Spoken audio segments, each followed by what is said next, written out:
विज्ञान से जुड़ी नवीनतम वीडियो को देखने के लिए चैनल की सदस्यता लेना ना भूलें और विज्ञान से संबंधित सभी वीडियो पर जानकारी लेने के लिए बेल आइकन जरूर दबाएं।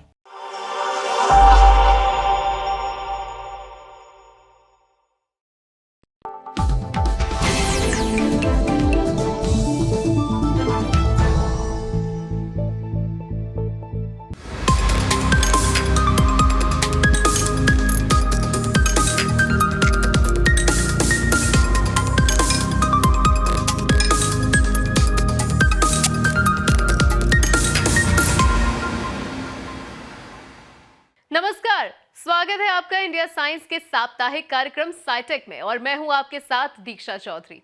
आज का एपिसोड खास है क्योंकि आज साइटेक का 50वां अंक है।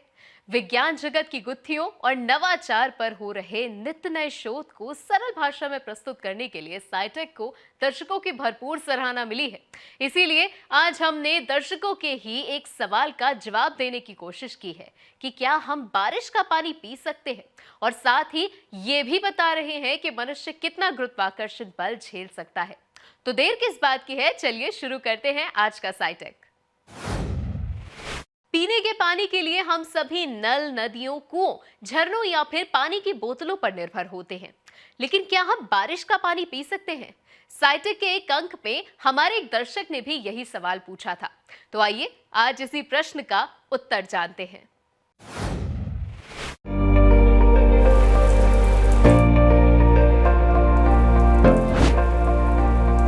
वर्षा के जल को पीना स्वाभाविक रूप से असुरक्षित नहीं है, यदि वो पूरी तरह से स्वच्छ हो। वास्तव में दुनिया भर के कई समुदाय पानी के प्राथमिक स्रोत के रूप में वर्षा जल पर ही निर्भर करते हैं। लेकिन ये भी सही है कि सभी वर्षा का जल पीने के लिए सुरक्षित नहीं होता। अनेक पर्यावरणीय और भौतिक कारक वर्षा के स्वच्छ और ताजा जल को संभावित स्वास्थ्य खतरे में बदल सकते हैं। इसमें हानिकारक परजीवी, जीवाणु और विषाणु मौजूद हो सकते हैं, जो कि विभिन्न बीमारियों को जन्म देते हैं। वहीं अत्यधिक प्रदूषण वाले क्षेत्रों में वर्षा का पानी प्रदूषकों जैसे कि पशुओं का मल या फिर भारी धातु के संपर्क में आ जाता है और पीने योग्य नहीं रहता।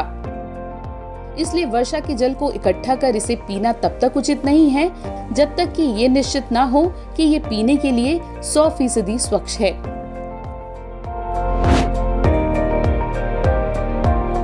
वर्षा के जल की सुरक्षा को विभिन्न कारक प्रभावित करते हैं, जैसे कि किसी क्षेत्र में कितनी बारिश होती है, वहाँ प्रदूषण का स्तर क्या है, और साथ ही वर्षा जल को इकट्ठा करने, परीक्षण और इसे साफ करने की विधि। कुछ जीवाणुओं, विषाणुओं और परजीवियों को पानी को उबालकर दूर किया जा सकता है, लेकिन दूसरी तरह की गंदगी को दूर करने के लिए रासायनिक विधियों की जरूरत होती है।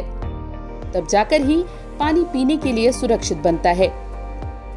Centre for disease control and prevention के अनुसार पीने के लिए इकट्ठा किए गए वर्षा जल को नियमित रूप से फिल्टर, कीटाणु रहित और परीक्षण किया जाना चाहिए। अगर ऐसा नहीं हो पाता तो वर्षा जल का इस्तेमाल बागीचे, नहाने और कपड़े धोने के लिए किया जाना चाहिए। वर्षा का स्वच्छ जल पीने के लिए पूरी तरह से सुरक्षित होता है, लेकिन अन्य पीने के पानी की तुलना में ये ज्यादा फायदेमंद नहीं होता। ये भी कहा जाता है कि वर्षा का जल नल के पानी से ज्यादा क्षारीय होता है, इसलिए ये रक्त के पीएच स्तर को बढ़ाकर उसे और क्षारीय बना देता है। लेकिन ऐसा नहीं होता। जो भी पानी हम पीते हैं या खाना जो हम खाते हैं, कोई भी रक्त के पीएच स्तर में बदलाव नहीं करता। हमारे शरीर में ऐसी व्यवस्था होती है जो रक्त के पीएच स्तर को 7.4 पर बनाए रखती है। हमारे शरीर की अनेक महत्वपूर्ण गतिविधियां रक्त के निश्चित पीएच स्तर पर निर्भर करती हैं। इसमें थोड़ा सा भी बदलाव गंभीर बीमारी का संकेत हो सकता है। इन सब के अलावा वर्षा का जल क्षारीय नहीं बल्कि थोड़ा सा अम्लीय होता है। इसका पीएच स्तर 5.0 से 5.5 के बीच होता है। ये और भी अम्लीय हो सकता है अगर इसे ऐसे स्थान से इकट्ठा किया गया हो जहां ज्यादा वायु प्रदूषण हो। एक आम धारणा ये भी है कि वर्षा का पानी पाचन के लिए लाभकारी होता है और शरीर से अपशिष्ट पदार्थों को बाहर निकाल देता है। लेकिन ये गुण आम पीने के पानी में भी मौजूद होते हैं। न कि केवल वर्षा के पानी में। स्वच्छ पेयजल की अपेक्षा वर्षा जल स्वास्थ्य के लिए लाभकारी होता है, ये अभी तक साबित नहीं हुआ है। इसलिए जल वही पीना चाहिए जो कि पूरी तरह से स्वच्छ हो, फिर चाहे स्रोत कोई भी हो।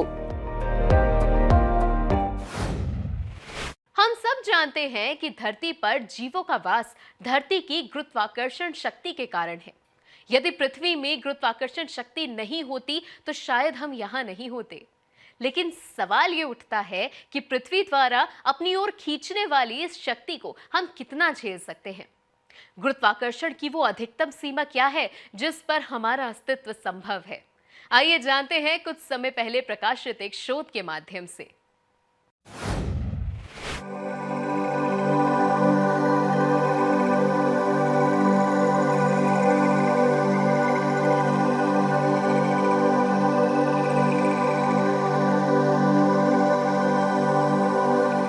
यदि हमें ब्रह्मांड में कहीं और वास करना है तो हमें एक ऐसे ग्रह की तलाश करनी होगी जिसका एक गुरुत्वाकर्षण क्षेत्र हो और जिसकी गुरुत्वाकर्षण शक्ति में जीवन संभव हो।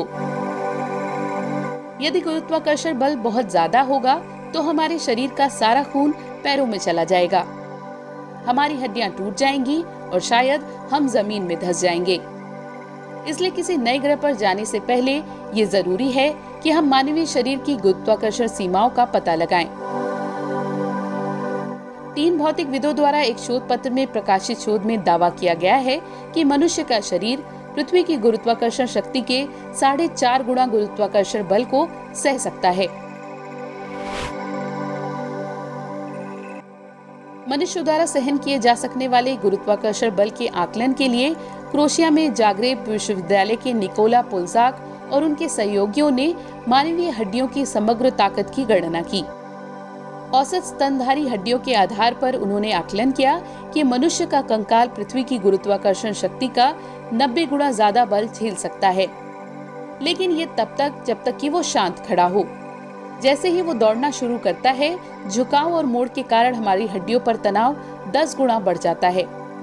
इसका माने ये है कि हम किसी ग्रह पर तभी दौड़ सकते हैं जब उसकी गुरुत्वाकर्षण शक्ति पृथ्वी की तुलना में अधिकतम 10 गुना हो।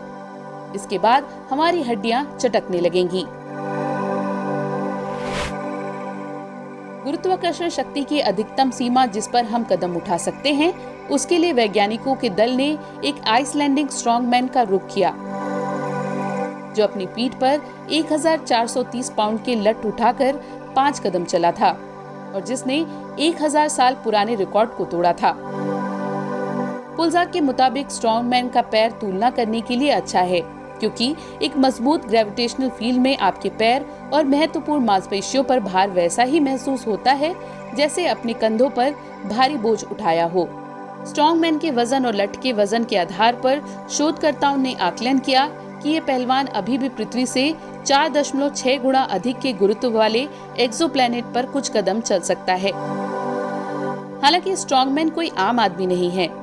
वो 6.9 फीट लंबा, 400 पाउंड से ज्यादा वजन वाला व्यक्ति है, जो 2018 में अर्नोल्ड स्ट्रॉन्गमैन क्लासिक जीतने वाला पहला एथलीट बना।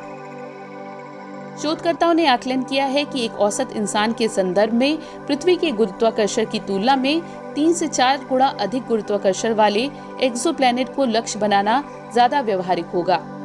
हालांकि इसके बावजूद उसे गहन प्रशिक्षण की जरूरत होती है ताकि मांसपेशियों में एक धुरंधर एथलीट जैसी ताकत आ जाए।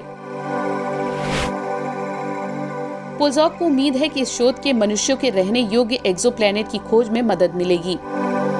वर्तमान में 3605 एक्सोप्लैनेट के होने की पुष्टि हो चुकी है। इनमें से 594 के व्यास और द्रव्यमान की जानकारी है, जिससे गुरुत्वाकर्षण का पता लगाया जा सकता है। पुल्जाक की गणना के मुताबिक 422 एक्सोप्लैनेट का ग्रेविटेशनल फील्ड पृथ्वी की तुलना में 3.5 गुना के बराबर या कम है। उम्मीद है आज का साइटेक आपको जरूर पसंद आया होगा। अपने सुझाव नीचे लिखे हुए ईमेल आईडी पर भेज सकते हैं। साथ ही विज्ञान से जुड़ी तमाम जानकारियों के लिए इंडिया साइंस को फॉलो और सब्सक्राइब करना बिल्कुल ना भूलें। तो आज के लिए बस इतना ही। फिर होगी मुलाकात साइटेक के एक नए एपिसोड के साथ। तब तक के लिए दीजिए इजाजत। नमस्कार।